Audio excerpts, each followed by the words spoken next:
Est-ce que ça vous est déjà arrivé d'avoir l'impression de manquer de charisme ou de leadership? Aujourd'hui, je voudrais vous partager dans cette vidéo 7 conseils de leadership à appliquer au quotidien, et pour illustrer ça, je vous propose de décrypter l'ascension méritée de Tyrion Lannister dans la série Game of Thrones.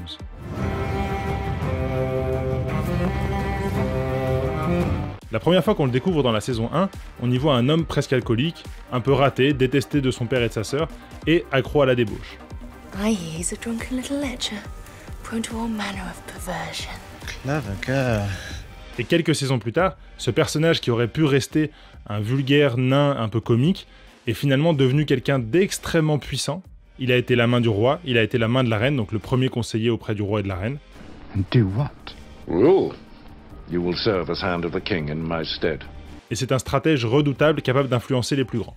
Et personne n'aurait parié que ce personnage qu'on surnomme le lutin, qui est atteint de nanisme et qui est souvent vu comme un monstre, allait à ce point de nous étonner tout au long des 8 saisons de Game of Thrones pour incarner le triomphe de l'intellect sur la force brute.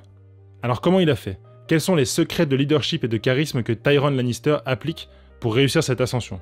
Et surtout, comment vous pouvez appliquer ça dans votre vie de tous les jours, que ce soit dans vos projets, dans vos décisions ou dans vos négociations? On décrypte tout ça dans cette vidéo. Les conseils 6 et 7 sont les plus importants pour moi, donc je vous conseille de rester jusqu'à la fin de la vidéo. La première compétence qu'il utilise au quotidien, c'est l'audace. Et je commence par cette compétence parce qu'elle m'est très chère et que c'est un de mes objectifs avec mes vidéos sur YouTube, c'est de vous aider à devenir plus audacieux. L'audace, c'est la faculté à entreprendre des actions dangereuses, difficiles, au mépris des obstacles. Et tout au long de la série, Tyrion fera preuve d'énormément d'audace dans différentes actions qu'il va entreprendre. Pour réussir à s'échapper de situations périlleuses et dangereuses, pour séduire de belles femmes, pour s'affirmer face à son neveu insupportable. One word and I hit you again. I'm telling Mother. You can't. Do you understand? Pour se faire une place de choix dans un monde difficile, ou même pour aller sauver la vie de Catelyn Stark alors qu'il est son propre prisonnier. Untie me. If I die, what's the point?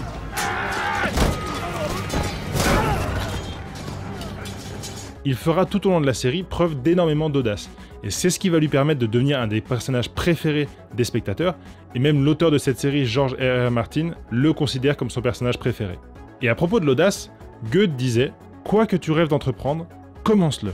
L'audace a du génie, du pouvoir, de la magie. » Faites confiance à la puissance de l'audace. Je vous en avais parlé en vidéo, appliquer l'audace au quotidien peut vraiment changer votre vie.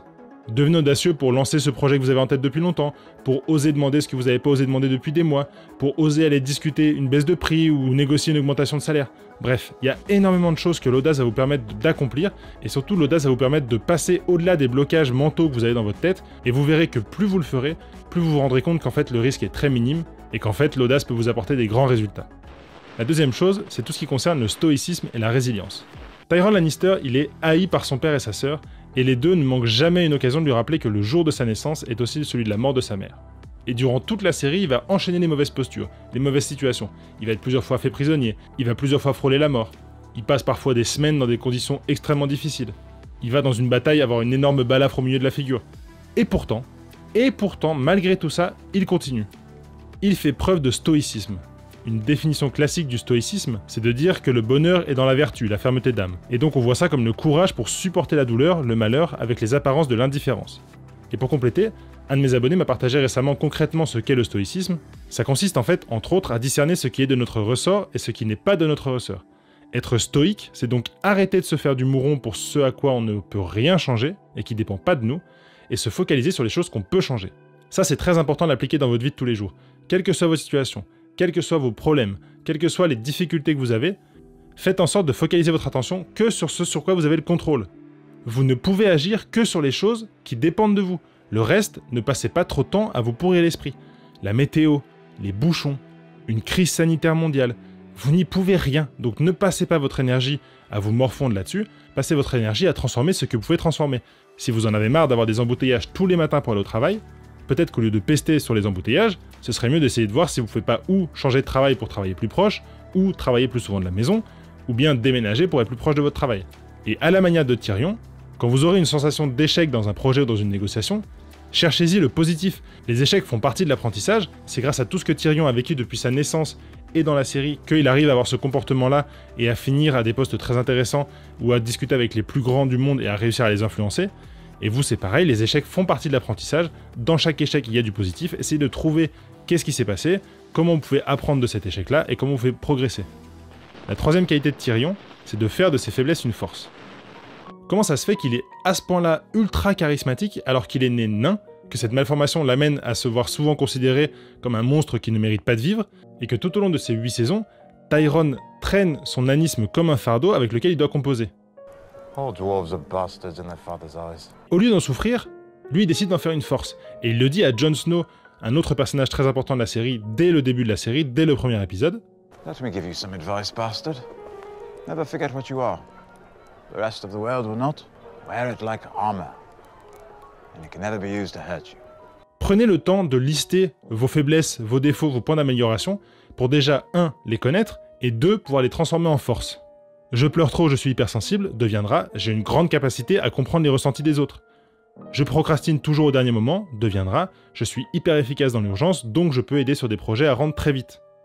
Le fait de transformer ces faiblesses en force, ça va déjà vous donner beaucoup plus confiance en vous et en vos capacités, et vous vous sentirez également beaucoup plus en position d'égal à égal ou en position de force face à votre interlocuteur. Ce qu'on peut retenir de Tyrion, c'est aussi la propension à innover, l'opportunisme. Durant ces 8 saisons, Tyrion va toujours faire preuve de beaucoup d'innovation et beaucoup d'opportunisme. Dans la saison 2, lors de la bataille de la Nera, il n'hésite pas à utiliser le feu grégeois pour gagner une bataille alors que ça n'a jamais été fait jusqu'à maintenant. Cette technique a toujours été vue comme trop dangereuse, donc personne n'a osé la faire, mais lui, dans ce moment-là, il n'hésite pas à avoir l'audace, ça revient un petit peu à l'audace, de proposer cette solution et d'innover en proposant cette solution. Et tout le long de la série, dès qu'il en a l'occasion et qu'il sent que c'est bon pour lui, il saisit les opportunités qui s'offrent à lui. Dans la saison 5 par exemple, après avoir été libéré, plutôt que de errer à travers le royaume et de se faire chasser par les soldats de sa sœur, il décide d'aller rejoindre Daenerys, même s'il sait exactement qu'elle l'attend avec énormément d'agressivité parce que c'est quelqu'un qu'elle déteste. If you are Tyrion Lannister, why shouldn't I kill you? To pay your family back for what it did to mine. Mais il sait que l'opportunité est là-bas pour lui, et il va jusqu'à innover en justement allant faire une alliance entre deux familles qui se détestent. Vous aussi, dans la vie de tous les jours, dans vos négociations pour trouver des solutions dans vos projets, soyez toujours ouverts à l'innovation, et soyez opportunistes pour attraper les occasions qui se proposent à vous. Souvent, quand on entame une négociation, on a une solution en tête, et puis on va essayer d'obtenir cette solution-là. Alors que si on ouvre un petit peu le champ des possibles, et qu'on innove un petit peu sur la façon de voir, par exemple, son augmentation de salaire, on voit qu'il y a plein d'autres choses qu'on peut aller discuter. Et il n'y a pas que le salaire, il y a éventuellement le temps de travail, le lieu de travail, la voiture de fonction, les tickets resto, des bonus, des primes. Il y a énormément de choses à négocier, et donc soyez ouverts à l'innovation, soyez ouverts aux propositions, et ayez l'opportunisme d'aller chercher d'autres choses que ce que vous aviez prévu à la base. Le 5e conseil, c'est d'être fidèle à ses valeurs. Après l'accident de Bran dans la première saison, il réprimande très violemment son neveu Joffrey pour ne pas être allé présenter ses condoléances. But first you will get to Lord and Lady Stark, and you will fall on your knees and You can't. Do you understand? Tyrion, tout le long de la série, c'est un des rares personnages qui osera tenir tête à Joffrey, donc c'est un roi qui est absolument détesté par tout le monde, et ce que fait Joffrey est tellement à l'opposé des valeurs de Tyrion qu'il n'hésitera pas à lui donner des gifles au moment où il dit ou il fait des choses qui sont inacceptables dans le système de valeurs de Tyrion. Soyez toujours fidèles aux valeurs qui vous animent. Que ce soit dans une négociation ou dans un projet, faites en sorte de toujours être très aligné avec vos valeurs. Je vous conseille de regarder sur Google toutes les différentes valeurs qu'ont les humains et de vous faire votre propre système de valeurs, quelles sont les valeurs qui sont les plus importantes pour vous. Et dès que dans un conflit, une négociation ou une discussion, vous sentirez qu'une de vos valeurs n'est pas respectée, n'hésitez pas à sortir du conflit. N'hésitez pas à le dire en disant « je suis désolé, mais là ce que vous proposez ça touche à mes valeurs et du coup je préfère arrêter cette négociation ». Le 6e conseil, et moi je l'adore, c'est d'être un redoutable négociateur. Tout au long de la série, Tyrion fait preuve de toutes les grandes qualités des négociateurs. L'écoute, l'empathie, l'intuition, l'appétence au conflit, l'agilité, la résilience, la maîtrise émotionnelle, la gestion du stress, la coopération, l'assertivité, il les a toutes. Dans l'épisode 7 de la saison 5, une fois qu'il a été libéré, il décide de rejoindre Daenerys, donc qui est la reine des dragons, pour aller lui proposer ses services et pour aller travailler avec elle, alors qu'elle le déteste, et cette scène où il va la voir pour la convaincre de l'accepter comme conseiller est le parfait exemple de tous ses talents de négociateur. So I should welcome you into my service because you murdered members of your own family. Into your service? Your Grace, we have only just met. It's too soon to know if you deserve my service. Je vous mets la vidéo de cette scène en description, je vous invite à aller la voir éventuellement à la fin de la vidéo, mais vous verrez qu'il utilise toutes les techniques que je vous partage régulièrement dans mes vidéos. Il comprend ce qui est important pour l'autre, il reformule, il indique les bénéfices pour l'autre. And why are you worth meeting? Why should I spend my time listening to you? Because you cannot build a better world on your own. You have no one at your side who understands the land you want to rule. the strengths and weaknesses of the houses that will either join or oppose you. Et le 7e et dernier conseil, et ça peut être redoutablement efficace de l'utiliser au quotidien, ça concerne la puissance du langage et de l'humour. Parmi les personnages de cette série Game of Thrones, Tyrion Lannister c'est un de ceux qui a la plus grande éloquence. Il parle bien, il est incisif, il a toujours le mot juste, et surtout il a un sens de l'humour très développé. Ses talents d'orateur vont lui permettre de facilement convaincre, influencer et s'immiscer dans la tête et dans les décisions de ses interlocuteurs. On le voit notamment à un moment convaincre tout un groupe de soldats à aller combattre, alors que lui, en tant que personne de petite taille, il n'inspire pas beaucoup la confiance dans ce combat. Juste avec les mots, juste avec le langage, il arrive à les convaincre. Et son humour lui permet vraiment de conquérir le cœur des téléspectateurs et aussi d'attirer la sympathie des autres personnages de la série. Quand on fait le bilan, parmi tous les personnages de la série, finalement il n'y en a pas beaucoup qui détestent Tyrion Lannister. Parce qu'il aura toujours eu un moment avec une petite scène de connivence avec eux, une petite blague qui va les faire sourire, et ça c'est quelque chose que vous pouvez vraiment utiliser au quotidien dans vos négociations. Je ne peux que vous conseiller de travailler votre langage. Dans une négociation, chaque mot va être très important. La façon que vous aurez de reformuler les besoins de l'autre, la façon que vous aurez de détecter une des émotions qu'il vous a dit, la façon que vous aurez de présenter votre solution, chaque mot que vous allez dire aura son importance. Donc pour travailler sur votre langage et votre humour, lisez un maximum pour enrichir votre vocabulaire, consommez du contenu intéressant sur des thématiques comme par exemple la rhétorique, et faites en sorte d'avoir une boîte à outils de langage avec des phrases toutes faites qui peut vous permettre de proposer vos solutions dans une négociation. Et l'humour est une arme fatale en négociation. Si vous arrivez à détendre l'atmosphère avec une petite blague, ou à tourner votre situation en dérision, ou bien à refuser une offre de votre interlocuteur grâce à une blague, vous allez très facilement réussir à vous affirmer sans non plus créer un froid dans la discussion. Parmi les phrases les plus célèbres de Tyrion Lannister, il y a celle-ci.